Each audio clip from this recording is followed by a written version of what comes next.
जय हिंद बच्चों। तो लेकर आ चुका हूं मैं आप लोगों के लिए कॉम्पिटेंसी बेस्ड क्वेश्चन जो हम कर रहे थे ऑलरेडी हमने आपको क्वेश्चन नंबर 60 तक करवा दिया है और अब बारी है हमारे पास आगे के क्वेश्चंस को डिस्कस करने की। तो चलिए स्टार्ट करते हैं क्वेश्चन नंबर 61। अब देख सकते हैं आपके पास यहाँ पे फिगर गिवन है और यहाँ पे A B and C ABC आपके पास एक ट्रायंगल दिख रहा है और इसमें हमसे कुछ कुछ क्वेश्चन जो है वो पूछा गया है। तो देखते हैं क्वेश्चन क्या पूछा गया है। इसमें सबसे पहले कहा जाता है write down the coordinates of A B and C. उसके बाद की बात देखेंगे on reflecting through the origin, on reflecting through the origin. ठीक है, तो वो चीज हम बाद में करेंगे। पहले आप एबीसी का एक बार ना कोऑर्डिनेट लिख लीजिए, उसके बाद क्या करना है, उसको आपको क्या करना है, रिफ्लेक्ट करना है थ्रू द ओरिजिन। वो हम बाद में करेंगे, पहले कोऑर्डिनेट्स लिखते हैं। ठीक है, तो सबसे पहले ए को देखते हैं। ए को अगर मैं इधर भेजता हूं तो 5 पे जाएगा, इधर भेजता हूं तो 4 पे जाएगा। ठीक है ना, तो एक्स की वैल्यू पहले लिखी जाती है तो 4,5 4,5। ठीक है, चलिए बी की देखें तो y एक्सिस पे डायरेक्टली तो ये हो जाएगा आपके पास 0,3। ठीक है, बात ओके। सी भी देखते हैं कंप्लीटली एक्स एक्सिस पे तो ये हो जाएगा 3,0। चलो हमने तीनों पॉइंट्स, तीनों कोऑर्डिनेट्स पता कर लिए हैं। अब हमारी बारी है इनको रिफ्लेक्ट करने की। रिफ्लेक्शन चैप्टर से आपके पास ये जो क्वेश्चन है वो है। तो अगर मैं रिफ्लेक्ट करता हूं किसके, ओरिजिन के रिस्पेक्ट में, ओरिजिन थ्रू ओरिजिन बोल रखा है तो ओरिजिन के रिस्पेक्ट में करते हैं ना तो दोनों का साइन चेंज हो जाता है। तो इट विल बी -4, -5। सो -4, -5 ये कहीं पे यहां पे आने वाला है, -4, -5। ठीक है, ओके। और इसको मैं ए डैश कह देता हूं क्योंकि इसको रिफ्लेक्ट किया हुआ है ना, तो ए डैश बोल दिया मैंने। बी को करते हैं ओरिजिन के रिस्पेक्ट में करेंगे तो नो डाउट ओरिजिन यहाँ पे तो 1 2 3, तो 3 पे था तो इधर आ जाएगा, यहाँ पे आ जाएगा ये वाला, तो ये हो जाएगा 0,-3। और एक्स एक्सिस करेंगे तो इधर आ जाएगा ओरिजिन के रिस्पेक्ट में तो हो जाएगा -3,0। तो इन सभी को अगर मैं ज्वाइन कर देता हूं तो आपके पास कुछ इस तरह का जो एक नजारा है वो आपको देखने को मिलेगा। जो ट्रायंगल इधर था ओरिजिन के रिस्पेक्ट में रिफ्लेक्ट होकर इधर आ गया आपके पास। ठीक है ना, आई ना बात समझ में। ठीक है, आगे देखते हैं। अब इसमें हमसे कहा जाता है write down the coordinates of the points which remain invariant on reflecting the triangle ABC on the x-axis and y-axis respectively। ठीक है, चलिए तो जो आपने x-axis और y-axis दोनों को रिफ्लेक्ट करने की कोशिश करी और उसमें आपको बताने की कौन सा ऐसा पॉइंट है जो आपके पास इनवेरिएंट जो है वो होने वाला है। ठीक है ना, अच्छा इसमें स्पेसिफाई किया क्या, points which remain invariant on reflecting the triangle ABC on the x-axis and y-axis respectively। तो जब आपने रिफ्लेक्ट हम कर रहे थे, ध्यान समझिएगा, जब हम इसको रिफ्लेक्ट कर रहे थे तो क्या कोई ऐसा पॉइंट था जो इनवेरिएंट रहा है आपके पास जब एबीसी ट्रायंगल को हम रिफ्लेक्शन मतलब रिफ्लेक्ट कर रहे थे उस टाइम पे एबीसी के पॉइंट्स को। तो यहाँ पे अगर आप साफ साफ देखें तो आपको पता चलेगा कि कोई ऐसा पॉइंट नहीं जो इनवेरिएंट रहा हो। इनवेरिएंट का क्या मतलब होता है, जो पॉइंट जिस एक्सिस पे, पहली बात अगर कोई पॉइंट किसी पर्टिकुलर एक्सिस पे तभी वो इनवेरिएंट शो करने वाला है, इधर उधर होता है तो इनवेरिएंट शो नहीं करता है। हाँ, किसी पर्टिकुलर लाइन पे होता है, एक्सिस की बात छोड़ दीजिए, किसी भी पर्टिकुलर लाइन पे होता है और उसी लाइन के अबाउट अगर हम रिफ्लेक्शन करवाते हैं तब उस केस में वो इनवेरिएंट पॉइंट कहलाता है। वो कहीं नहीं जाता, वो बेचारा वहीं पे पड़ा रह जाता है, राइट। तो क्या यहाँ पे ऐसा कुछ हुआ, नहीं हुआ। ए बी सी ऐसा कोई भी पॉइंट नहीं है जिसका अगर मैंने रिफ्लेक्शन किया तो वहीं पे रहा हो, चेंज हो गया। देखिए चेंज हो गया, है ना बात समझ में। हाँ, ऐसा जरूर हो जाता है अगर मेरे पास ये जो 3,0 था, ये वाला जो पॉइंट सी था आपके पास, अगर आप उसका रिफ्लेक्शन लेते एक्स एक्सिस के अबाउट, यहाँ पे बोला है क्या, on the X axis and Y axis respectively, तो एक्स एक्सिस और वाई एक्सिस का नाम दे रखा है तो हाँ पे ऐसा बोल सकते हैं कि ये वाला जो पॉइंट है अगर मैं एक्स एक्सिस के अबाउट रिफ्लेक्शन लेता हूं तो ये इनवेरिएंट रहेगा। ये वाला जो पॉइंट है अगर मैं वाई एक्सिस के अबाउट रिफ्लेक्शन लेता हूं तो भी ये इनवेरिएंट रहेगा। तो जिस एक्सिस पे उसी एक्सिस के अबाउट अगर आपने उसका रिफ्लेक्शन लिया तो वो इनवेरिएंट पॉइंट रह जाएगा। आई ना बात समझ में। तो कुछ इस तरह से क्वेश्चन आपको जो है थोड़ा सा घुमाकर पूछा जा सकता है। तो आइए क्वेश्चन नंबर 62 की हम बात करते हैं। इसमें कहा जाता है determine the ratio in which the line this, ये वाली जो लाइन है डिवाइड करता है line segment A be joining the point. तो ठीक है, वो आपको तुरंत के तुरंत पता चल जाएगा, बस आपको थोड़ी सी चीज जो है समझने की जरूरत है। सबसे पहले देखिए ए बी, तो यहां पे ए लिख देता हूं विच इज -3,9। ठीक है, ये वाला पॉइंट है। दूसरा पॉइंट हमारे पास बी है जिसका मैंने पॉइंट लिख दिया 4,2, ऐसा लिख दिया मैंने। ठीक है, अब इसमें हमसे कहा जाता है कि ये एक और लाइन है y is equal to 2 + 3x। एक रफ डायग्राम बना लेना, जरूरी नहीं कि आप कोऑर्डिनेट एक्सिस के प्रॉपर पॉइंट्स को प्लॉट करके ही बनाएं। तो ये वाली लाइन मान लेते हैं इस तरीके से कहीं पे जा रहा होगा, मान लेते हैं। तो यहाँ पे ये इंटरसेक्ट कर रहा है जिस पॉइंट को हमने चलो p का नाम दिया, और जहां पे इंटरसेक्ट कर रहा है उस पॉइंट को हम x, y बोलते हैं, आपको पता ही है x, y बोलते हैं। लेकिन हाँ, ये उसे हम क्या बोलते हैं, x, y बोलते हैं। ठीक है, अब मेरी बात ध्यान सुनिएगा, ये वाली लाइन है, इस वाली लाइन की ना इक्वेशन आपके पास गिवन है। तो अब यहां से बात आती है कि हम रेशियो निकालेंगे तो कैसे निकालेंगे। तो आप लोगों को अगर थोड़ा बहुत याद है कॉन्सेप्ट में, तो आपको पता है कि जब भी हम रेशियो निकालते थे तब हम उस टाइम पे क्या करते थे, के रेशियो 1 ले लेते थे, राइट। तो यहाँ पे भी हम क्या करेंगे, के रेशियो जो 1 है वो लेट करने वाले हैं। तो ये हो जाएगा के रेशियो 1, जिसमें एक m होगा और दूसरा आपके पास n होगा। के रेशियो 1 का क्या मतलब है, के आपके पास m का काम करेगा और जो 1 है आपके पास वो n का काम करेगा, ठीक है, ओके। अब देखिए ये वाला कोऑर्डिनेट और ये वाला कोऑर्डिनेट x और y निकाल लिए पहले एक बार, फिर आपको समझाता हूं कि उसके बाद हम क्या करेंगे। x कोऑर्डिनेट और y कोऑर्डिनेट निकालने का पहले तो फॉर्मूला मैं लिख देता हूं। तो x कोऑर्डिनेट निकालने का क्या फॉर्मूला होता था आपके पास, वो होता था m, उसके बाद x2, फिर प्लस में n, फिर आपके पास x1 डिवाइडेड बाय में m प्लस n, ठीक है। यहाँ पे m प्लस n की जगह पे k और 1 m और n की जगह पे k और 1 जो हम यूज करने वाले हैं। वहीं पे फिर जब y का फॉर्मूला होता था m के साथ y2 आता था, n के साथ y1 आता था और डिवाइडेड बाय में m प्लस n। बस इनके आपको वैल्यूज पुट करने हैं और आपका जो काम है वो बन जाने वाला है। कई बार यहाँ पे हम मतलब थोड़ी सी गड़बड़ कर लेते हैं, इसलिए मैं हमेशा प्रेफर करता हूँ इसको मैं x1 और y1 पहले ही मेंशन कर देता हूँ और इस वाले को मैं x2 और y2 पहले ही मेंशन कर देता हूँ, क्योंकि कई बार ना क्या होता है सिली मिस्टेक्स हो जाते हैं, हम वैल्यूज को रॉन्ग पुट कर देते हैं उसकी वजह से। तो चलो भाई x कोऑर्डिनेट हम निकाल लेते हैं। m की जगह तो आपको पता है k है, मल्टीप्लाई x2 आपको यहां से देखेगा विच इज 4, बीच में प्लस, फिर n की जगह 1 है, multiply x1 which is -3 divided by m plus n which is k plus 1। यहां से y कोऑर्डिनेट हम निकाल लेते हैं। तो ये मेरे पास हो जाएगा m की जगह पे k इंटू में y2 की जगह आपके पास 2 है, प्लस में n की जगह क्या आपके पास देख लीजिए 1 है, और y1 की जगह क्या आपके पास 9 है, ठीक है। m प्लस n का मतलब हो गया आपके पास k प्लस 1। चलो भाई आपने क्या किया, x का कोऑर्डिनेट निकाल दिया भाई, y का भी निकाल दिया। अब इन दोनों को एक साथ लिख लीजिए, फिर आपको समझाता हूं मतलब x, y is equal to, solve करके देख लेते हैं क्या आएगा, 4k -3 divided by k plus 1, ठीक है। और यहां से y की वैल्यू फिर आ जाएगा मेरे पास यहां से 2k plus 9 divided by k plus 1। ये जो चीज अभी मैंने आपको बताया वो बहुत ज्यादा इंपॉर्टेंट है, अच्छे से समझ लीजिए, बहुत ज्यादा इंपॉर्टेंट है, अच्छे से समझ लीजिए। और ये वाले ना तुरंत समझ में आ जाना चाहिए कि हमने कुछ खास ज्यादा यहाँ पे कुछ किया नहीं है, हमने सिर्फ x कोऑर्डिनेट और y कोऑर्डिनेट की जो वैल्यू है उसे हमने निकाला हुआ है in terms of k actually. और आपको बता दूं यहाँ पे ये जो रेशियो निकलने वाला वो कुछ और नहीं k ही होने वाला है। ऐसा क्वेश्चन मैंने आपके RS अग्रवाल बुक से नहीं करवाया क्योंकि उसमें था ही नहीं, तो कोई प्रॉब्लम वाली बात नहीं है, क्योंकि ये कॉम्पिटेंसी बेस्ड क्वेश्चन से कॉम्पिटेंसी फोकस्ड क्वेश्चन है। तो यहाँ पे कुछ आपको मतलब टिपिकल से क्वेश्चन जरूर देखने को मिलेंगे और यही फील देगा आपको, मजा सा आ जाएगा, ठीक है ना। तो एक बार अच्छे से समझिएगा इसको थोड़ा। अब देखिए अगर आपने x और y की वैल्यू निकाल लिया तो इससे क्या हुआ, आपको तो k की वैल्यू नहीं मिली, क्योंकि अगर k की वैल्यू मिलती तो वही आपका रेशियो होता, कोई दिक्कत वाली बात नहीं थी। k की वैल्यू यहाँ पे इसका मतलब ही रेशियो होता है, आपका रेशियो निकल गया, दैट्स फाइन, ठीक है ना। मान लो k की वैल्यू 2/3 आया which is 2:3, that's it. But अभी यहाँ पे हमने k की वैल्यू नहीं निकाला। ये जो इक्वेशन दिया है ना आपको मैं समझाता हूं, जैसे हमने ये x और y निकाला है, तो आप मुझे ये बताओ, ये तो आप 100% बता सकते हैं कि ये जो x और y है, ये जो x और y है, क्या वो इस वाले लाइन पर नहीं लाई कर रहा है?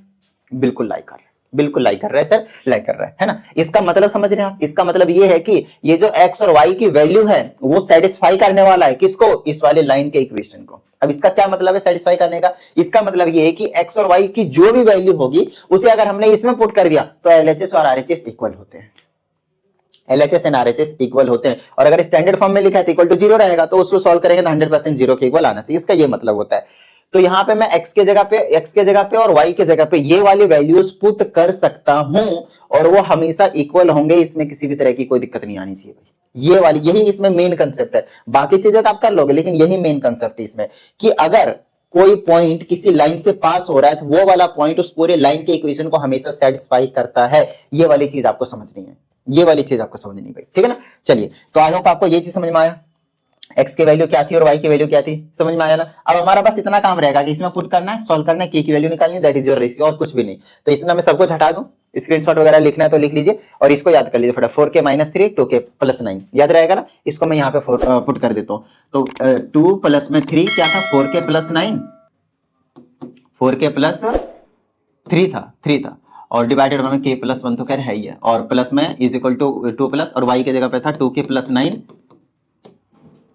4k -3 था, 2k + 9 डिवाइडेड बाय में k + 1, ये था भाई, है ना। चलो अब यहां से हम क्या करते हैं, सॉल्व कर लेते हैं भाई। चलो तो इधर आ जाएगा 2k + 9 डिवाइडेड बाय में k + 1 एज इट इज छोड़ता हूं, इज इक्वल टू एलसीएम ले लेते हैं, इसके नीचे 1 और ये आ जाएगा k + 1, इसे मल्टीप्लाई करूंगा 1 ऊपर से करूंगा तो आ जाएगा 2k + 2 और ये प्लस का बचा 3, ये तो गया, यही चीज रहेगी। तो 3 ब्रैकेट में 4k माइनस का 3 और मल्टीप्लाई कर देते, सॉल्व कर देते, नीचे से नीचे से कट जाएगा तो इधर बच गया 2k प्लस 9 और इधर हो जाएगा 2k प्लस 2 और 3 से मल्टीप्लाई करेंगे तो हो जाएगा 12k माइनस का 9। सॉल्व कर देते इधर उधर करके, ये हो जाएगा 2k plus 9 is equal to 12 और 2 14, 2 9 माइनस का 7, इधर उधर कर देंगे तो इसको इधर ले आता तो 9 प्लस का 7 हो गया इज इक्वल टू 14k और ये उधर चला जाएगा माइनस का 2k, 9 7 16 बन गया और यहां से बन गया आपके पास 6k नहीं 12k बनेगा, 12k, ठीक है ना। यहां से k की वैल्यू निकाल देंगे तो 16/12, तो k की वैल्यू आ गई, इसको कैंसिल कर दीजिए 8/6 और कैंसिल कर दीजिए 4/3, लो भाई,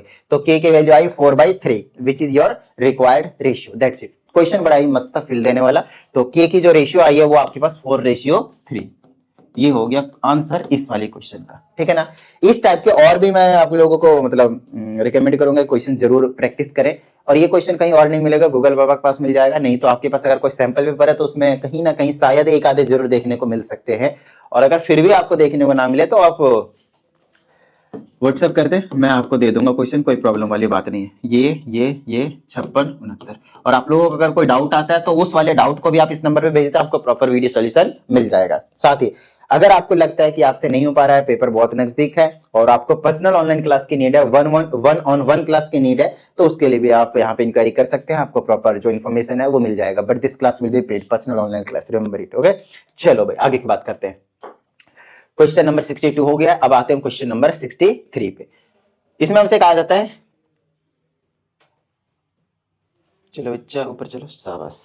ABCD आपके पास स्क्वायर है, lies in the third quadrant of XY plane. तो X और Y एक प्लेन है, इस तरह से आपके पास एक XY प्लेन है, इधर X पॉजिटिव इधर X नेगेटिव, इधर Y पॉजिटिव इधर Y नेगेटिव, इस तरीके से है आपके पास। ये आपके पास ओरिजिन है 0,0 है।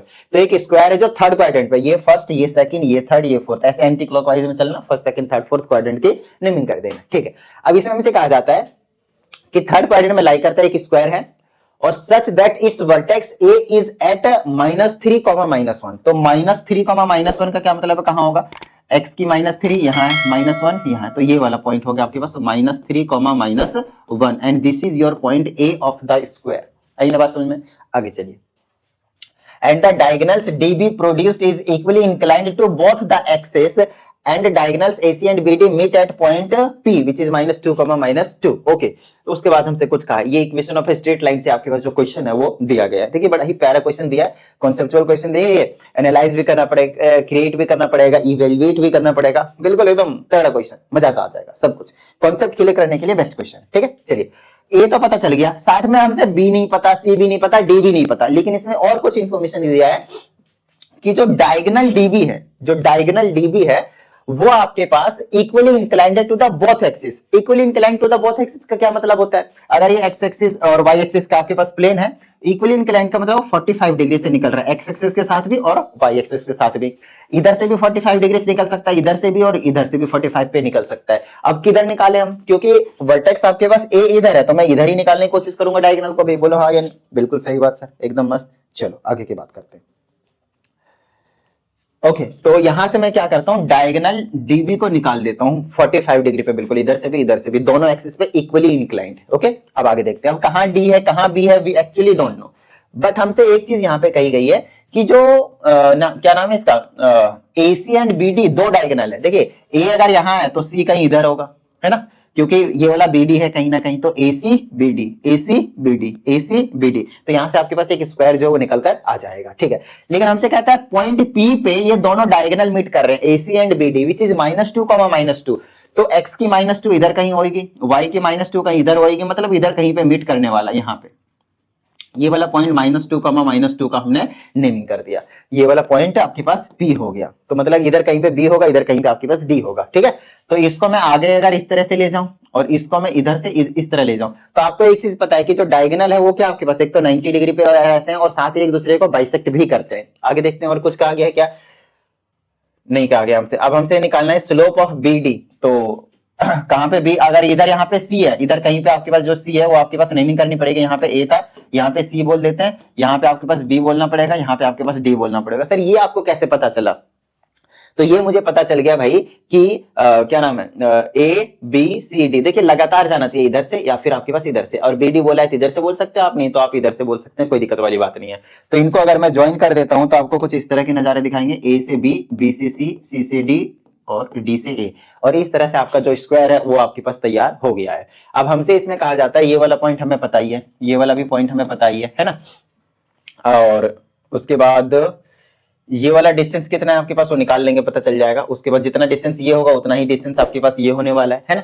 अब हमसे निकालना है स्लोप ऑफ बीडी, तो इस वाले ये जो बीडी है उसका आपको क्या करना है, स्लोप निकालना है। ठीक है, कितना आसान क्वेश्चन दिया है। अगर आपने ए मान लेते हैं एपी का स्लोप निकाल लिया, तो एपी का स्लोप जो होगा वही पीसी का स्लोप होगा, क्योंकि वो दोनों ही एक ही लाइन पे है ना।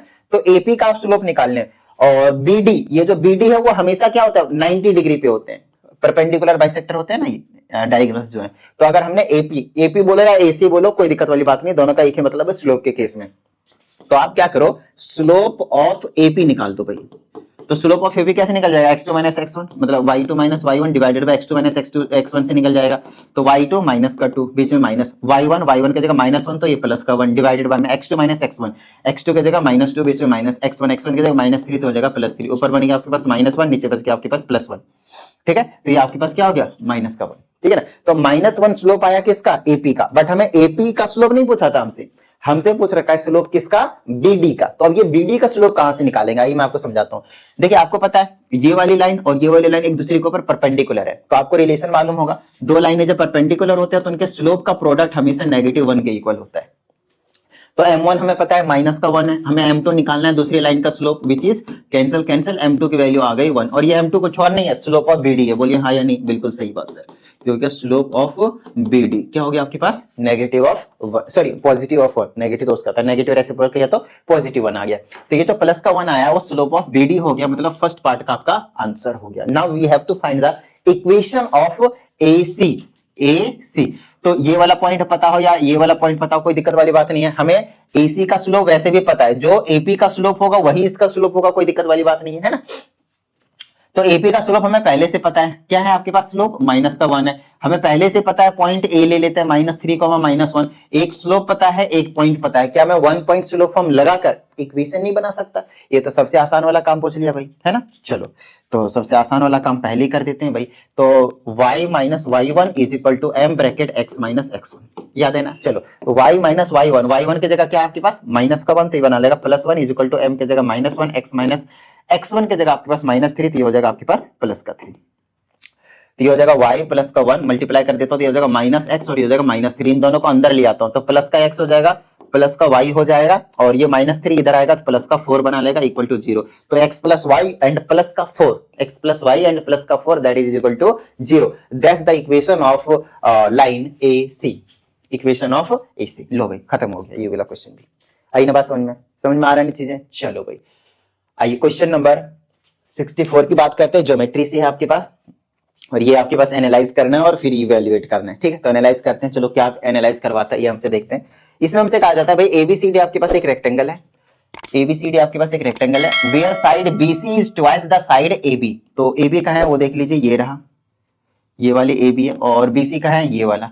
तो मतलब अगर ये इसको अगर आप x मानते हैं तो ये आपके पास 2x हो जाएगा। यही तो बोला है ना कि ABCD rectangle where side BC is twice side AB, तो AB जितना उसका डबल है BC। ठीक है ना, अगर ये 5 है तो ये 10 है, तो ये वाला डबल है, तो ये को अगर x माना तो दूसरे को 2x मानना पड़ेगा। ठीक है, ओके।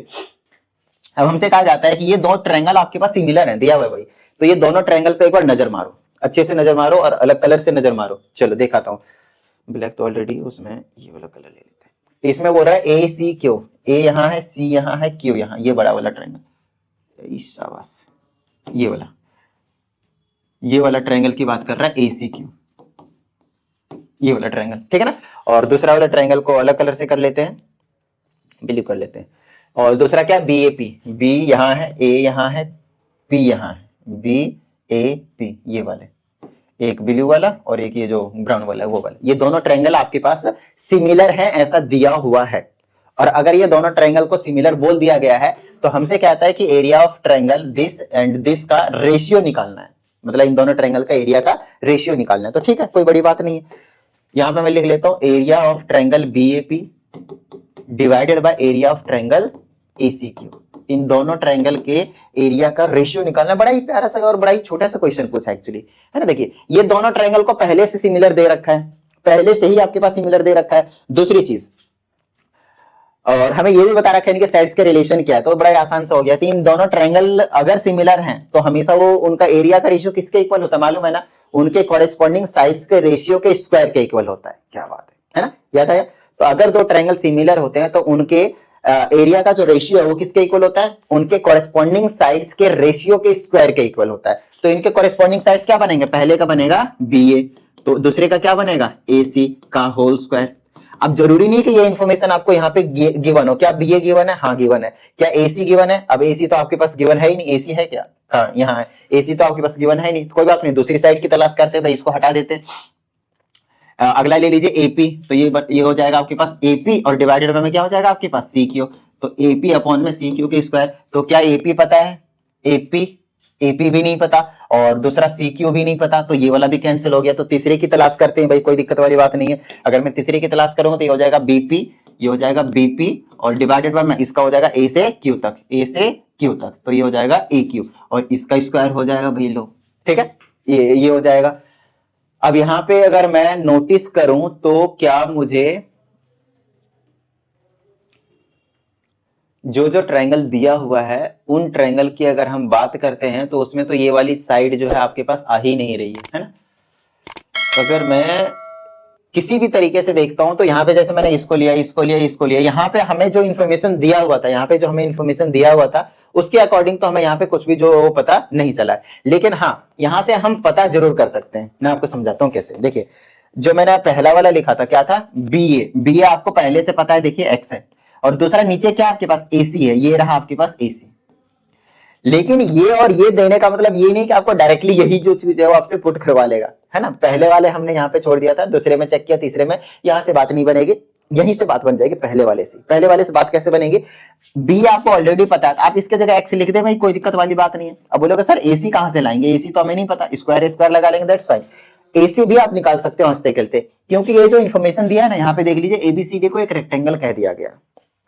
ये चीजें बहुत कम टाइम में मतलब बहुत कम ऐसा होता है कि माइंड में जो स्ट्राइक कर जाती हैं, लेकिन हाँ आप लोगों को करवाना पड़ेगा, सभी इन्फॉर्मेशन को एक बार अच्छे से छानना पड़ेगा, तब जाकर चीजें जो अच्छे समझ में आएगा।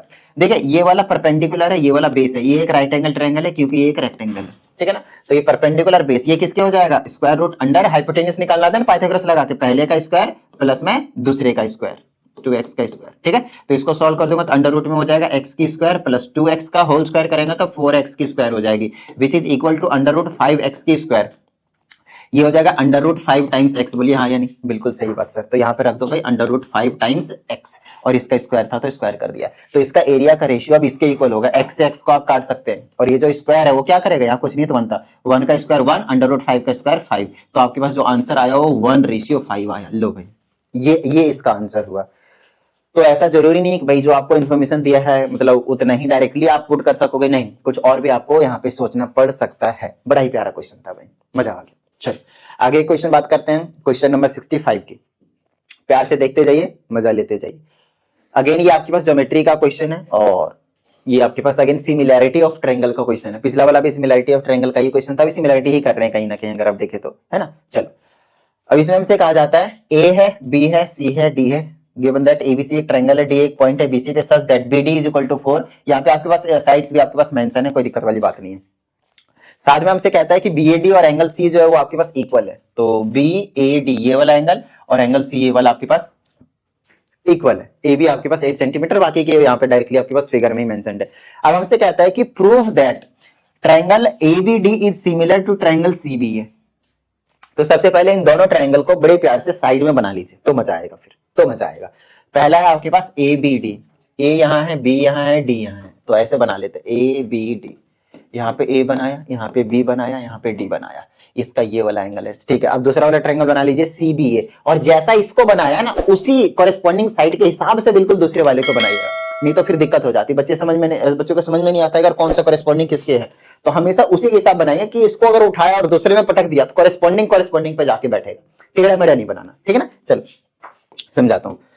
जैसे इसका नेमिंग C से स्टार्ट हो रहा है, तो पहले का था BAD बोला था ना, सॉरी ABD बोला था, तो हमने ABD ऐसे बनाया है, तो दूसरा जो CBA है वो भी ऐसे बनाना है, CBA ऐसे ही बनाना है, बिल्कुल सेम सेम, ठीक है ना। तो C का है यहाँ, तो इसको मैं ऊपर रखूंगा, ऐसे करके लिख बना लूंगा मैं, पहले यहाँ C लिख दूंगा, यहाँ B लिख दूंगा, यहाँ A लिख दूंगा, बात खत्म। CBA बना दिया हमने। अब मैं इसको अगर उठा के इसके ऊपर रखता हूं, तो ये वाली जो साइड है वो कॉरेस्पॉन्डिंग होगा इस वाले के साइड, ये वाली जो साइड है इस वाले के साइड, और ये वाली जो साइड है वो आपके पास इस वाले साइड के आपके पास कॉरेस्पॉन्डिंग होने वाला है। आई ना बात समझ में, ठीक है ना। चलो भाई आगे की बात करते हैं। तो ABD और दूसरा आपके पास CBE, ये दोनों ही आपके पास क्या हो गए, सिमिलर हो गए, ठीक है। अब सिमिलर करना है, बेसिकली हो नहीं गए। अब देखिए इन दोनों में ढूंढना पड़ेगा, क्या ये वाला एंगल, जो ये वाला एंगल था एंगल A, वो क्या एंगल C के इक्वल दे रखा है, बिल्कुल सही बात है सर, BAD और एंगल जो अकेला C बन रहा है वो आपके पास इक्वल है। तो एक तो एंगल आपके पास ऑलरेडी गिवन है, दूसरा आपको ढूंढना है। दूसरा एंगल कौन सा है आपके पास, बताओ भाई। CBA, ये वाला एंगल, एंगल B इसमें भी देखो, एंगल B इसमें भी देखो, दोनों में कॉमन है। लो भाई दो चीजें आपको मिल गई, तो बाय डबल A बोल देंगे भाई दोनों ट्रायंगल क्या है आपके पास, सिमिलर है। बोलो कोई दिक्कत भाई नहीं ना।